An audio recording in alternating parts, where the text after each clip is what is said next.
22 بهمن رفع فیلترینگ تلگرام و یوتیوب.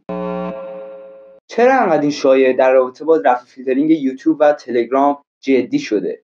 توی این چند روز اخیر خیلی از رسانه‌ها گفتن که به خاطر 22 بهمن احتمال رفع فیلترینگ یوتیوب و تلگرام زیاده. همینطور که وزیر ارتباطات خودش گفته اولویت با رفع فیلترینگ یوتیوب و تلگرامه. پس این احتمال این شایعه رو خیلی زیاد میکنه. احتمال رفع فیلترینگ حدوداً نسبیه. هم میشه گفت به خاطر رفع فیلترینگ تلگرام و گوگل پلی احتمال رفع فیلترینگ یوتیوب و تلگرام هم برای 22 بهمن هست.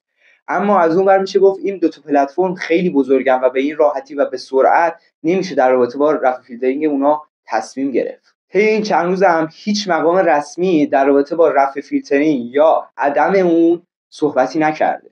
به نظر تو هم تا 22 رفع فیلترینگ این دو پلتفرم محبوب صورت میگیره یا نه؟